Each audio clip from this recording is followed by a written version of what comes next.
Jadi beliau merintis setahap demi setahap ya, sedepa demi sedepa, dan akhirnya mencapai suatu titik kesuksesan yang dahsyat ya. Assalamualaikum warahmatullahi wabarakatuh. Bertemu kembali bersama saya Agung Nugroho Sisanto. Topik bahasan kita kali ini adalah tentang bagaimana Rasulullah SAW merupakan seorang pengusaha muda yang sukses ya.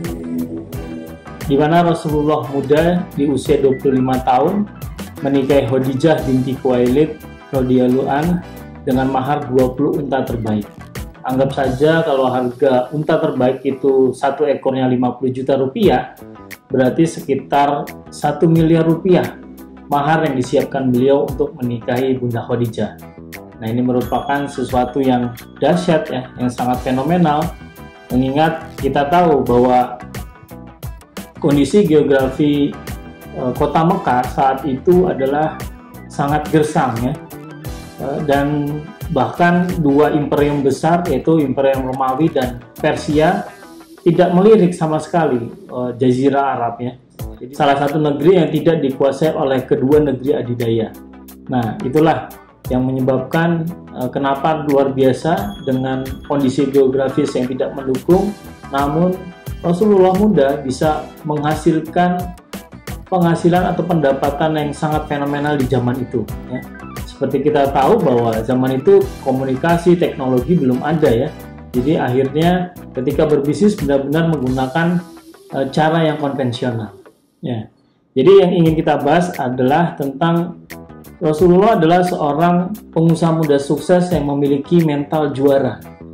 Seperti kita tahu, orang yang memiliki mental juara itu memiliki tujuan yang jelas. Jadi dia tahu akan kemana. Ibarat kapal berlayar di lautan itu, dia tahu tujuannya akan kemana. Ya. Nah, dan ketika sudah tahu tujuannya, dia akan mencari cara bagaimana untuk mencapai tujuan itu. Dia tidak akan mudah menyerah, dan dia akan total untuk meraih tujuan yang sudah ditetapkan tersebut. Nah, ini juga yang dimiliki oleh Rasulullah sebagai seorang pengusaha muda yang memiliki mental yang juara ya. Nah, jadi Rasulullah Muhammad SAW adalah prototipe anak muda yang tidak mau terpenjara mentalnya. Walaupun kondisi geografis tidak mendukung, dia mampu mendobrak penjara mental dan ia buktikan kepada dunia ya, bahwa orang yang lahir dalam keadaan seperti beliau ternyata bisa menjadi seorang pengusaha muda yang sukses ya. Nah, jadi kita tahu bahwa Rasulullah ini seorang yang yatim piatu ya, sejak kecil ditinggal oleh kedua orang tuanya meninggal ya, dan akhirnya dirawat oleh kakeknya dan kemudian pamannya ya. Nah, namun beliau menjadi orang yang sukses dan terpandang walaupun dengan segala keterbatasannya tersebut ya, yang artinya adalah batasan bukan sebagai penghalang.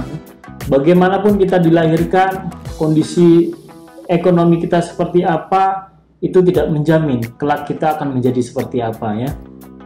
Nah, begitu juga bahwa seperti kita tahu Nabi kita yang mulia ini adalah seorang yang ummi ya, yang tidak bisa membaca tulis. Nah, namun bukan berarti itu juga sebagai kelemahan ya. Justru Rasulullah memiliki ingatan yang sangat kuat ya.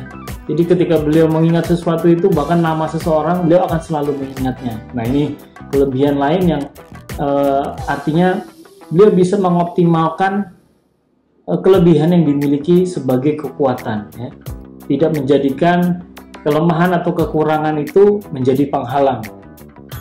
Nah, seperti kita tahu juga Rasulullah merintis bisnis itu bukan dari warisan atau dari diberikan modal yang sangat besar dari keluarganya, namun beliau benar-benar merintis dari nol ya, merintis dari nol, tidak memiliki modal materi ya, namun tetap beliau terus tekun berusaha mulai bekerja sama bisnis ya, dan akhirnya banyak dipercaya penduduk Mekah untuk mengelola hartanya untuk proses jual beli ya. Dan beliau juga tidak mudah menyerah ya, dibuktikan memiliki mental juara itu tidak mudah menyerah menghadapi berbagai kondisi dan keadaan ya. Jadi beliau merintis setahap demi setahap ya, sedepa demi sedepa, dan akhirnya mencapai suatu titik kesuksesan yang dahsyat ya.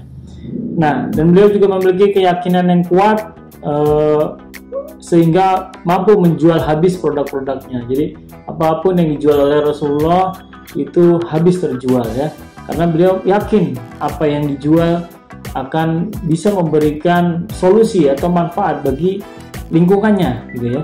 Nah, ini merupakan sebuah fenomena yang luar biasa di sebuah negeri yang jauh di tengah-tengah gurun pasir, namun beliau bisa menjadi seorang pengusaha muda yang sukses. Nah, ini juga yang harus kita tiru sebagai kita anak-anak muda, apalagi di zaman yang teknologi sudah tersebar luas, artinya ilmu pengetahuan ya, informasi berada di mana-mana. Kita harusnya malu kalau kita tidak bisa meniru contoh tauladan Nabi kita yang mulia ini.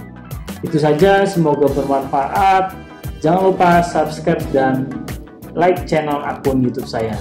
Sekian, wassalamualaikum warahmatullahi wabarakatuh.